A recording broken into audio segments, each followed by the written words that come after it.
नमस्कार, साहित्य तक के बुक कैफे के एक दिन एक किताब में मैं जयप्रकाश पांडे आपका स्वागत करता हूँ और आज मैं अखिलेंद्र मिश्र की पुस्तक अभिनय, अभिनेता और अध्यात्म इसके साथ उपस्थित हूँ। अभिनय के सूत्र यह पुस्तक है।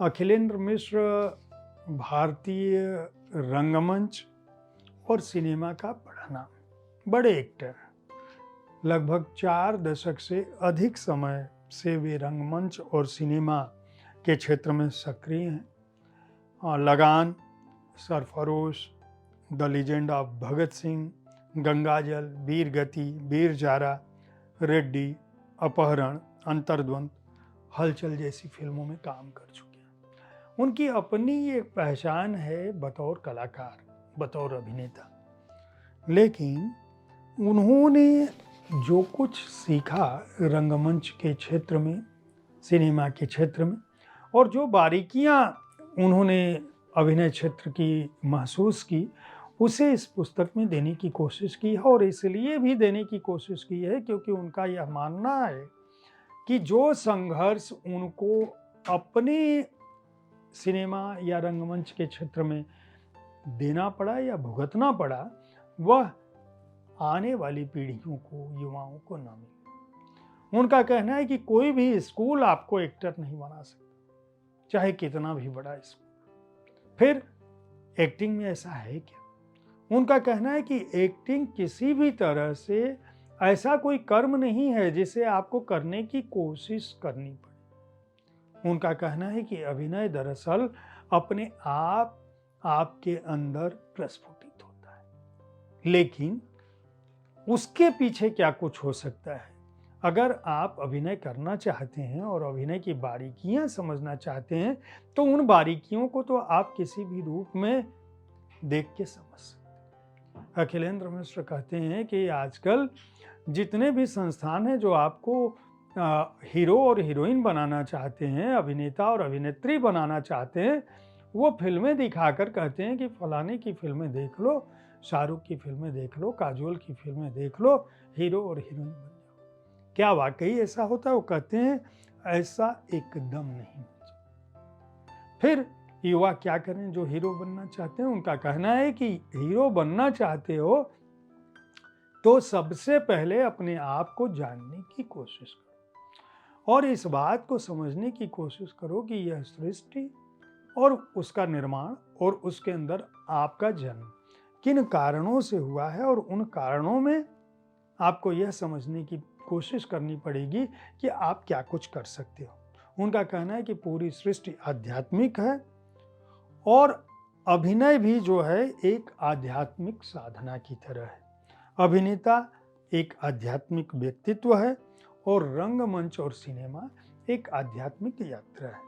वो कहते हैं दरअसल अध्यात्म का जो मूल है वह खुद को जानना है। और जीवन क्या है?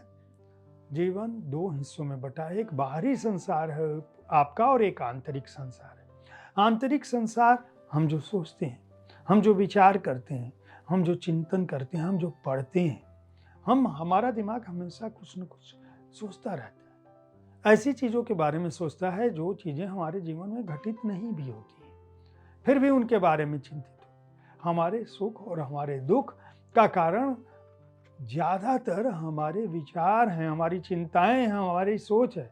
हमारे जीवन में हो सकता है ऐसी चीज़ें घटित भी ना होती हों जिनकी हम चिंता करते हैं। तो वो कहते हैं कि आपको अपने अंदर झांकना पड़ेगा और उस सूक्ष्म तत्व को उससे तादात्म्य करना पड़ेगा, और फिर ये जो पंच तत्व से बनी हुई शरीर है उससे आपको के मन को साधना पड़ेगा, क्योंकि मन भी आपके तन का ही हिस्सा है। मन कोई ऐसी वस्तु नहीं है जो बाहर आपके हो। कुल 68 अध्याय इस पुस्तक में हैं, जिसमें अपनी बात उनकी है, संकल्प शक्ति है, अभिनेता विचारों का पिंड है क्योंकि मनुष्य विचार करता है, जिसकी मैंने बात कही है। कुछ आवश्यक बातें अभिनय के लिए क्या हो सकती हैं, अभिनय के तत्व क्या हैं, किस तरह से सूक्ष्म शरीर आपको संचालित करता है, सफल अभिनेता बनने के लिए आपके पास क्या क्या कुछ हो सकते हैं, क्या वो तरीका है जिससे आप अच्छे एक्टर बनो, अच्छे अभिनेता बनो। अभिनेता की गणितीय परिभाषा क्या है? आखिर किस मूल्य पर हम किस आधार पर किसी को अच्छा अभिनेता कहते हैं और किसी को बुरा अभिनेता कह देते हैं? उसकी आध्यात्मिक परिभाषा क्या हो सकती है? अभिनेता होना और अभिनेता न होना क्या है? सम अभिनय क्या हो सकता है? उसके बाद वो जो है बताते हैं कि अभिनेता के बीच क्या चीज़ें प्रबल होनी चाहिए, शरीर क्या है, प्राण मन क्या है, अंतःकरण क्या है, वृत्ति क्या है, प्रवृत्ति क्या है, श्वास क्या है, कब कैसे कितना बोलना है, कहाँ आरोह और अवरोह होगा, किस बात पर आपको जोर देना है, किस बात पर धीमे हो जाना है, कहाँ ठहर जाना है और कहाँ चल देना है, इसकी बात करते हैं। वो मनुष्य के भाव की बात करते हैं, उसके गुणों की बात करते हैं, उसके दोषों की बात करते हैं, संस्कार की बात करते हैं, तंत्रिका रीढ़ बैखरी वाणी की बात करते हैं, उच्चारण संवाद की बात करते हैं, आवाज़ को गढ़ने की बात करते हैं, नाद और लय की बात करते हैं, तरंग और चरित्र चित्रण की बात करते हैं, शारीरिक भाषा की बात करते हैं, रस की बात करते हैं, भाव विभाव की बात करते हैं, अनुभाव की बात करते हैं, अस्थाई और सात्विक भाव की बात करते हैं और मन के अलग अलग भावों की मन और इंद्रियों की बात करते हैं, इंद्रियाभिनय की बात करते हैं। वो कहते हैं कि केवल अभिनय शरीर नहीं कर रहा होता है, चेहरा नहीं कर रहा होता है, हाथ नहीं कर रहा होता है, पाँव नहीं कर रहे होते हैं, बल्कि समस्त इंद्रियां आपकी अभिनय कर रही होती हैं। मनोभाव क्या होना चाहिए, परिस्थिति क्या होती है, आत्मा क्या है, अभिनय आंगिक वाचिक अभिनय क्या है, शब्द उच्चारण विराम वाचिक अभिनय के तत्व क्या हैं, सात्विक अभिनय क्या है, आहार्याभिनय क्या है और सामान्य अभिनय क्या हो सकता है।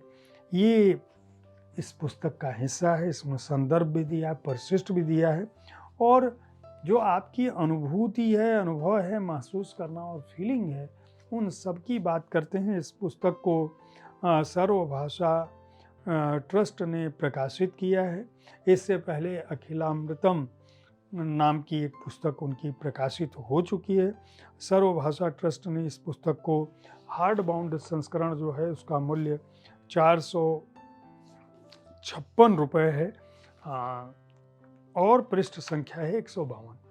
अगर आप अच्छे अभिनेता बनना चाहते हैं, एक्टिंग में जाना चाहते हैं, रंगमंच और सिनेमा में अपने को तलाशना चाहते हैं, तो यह पुस्तक आपके लिए एक कुंजी का काम करेगी।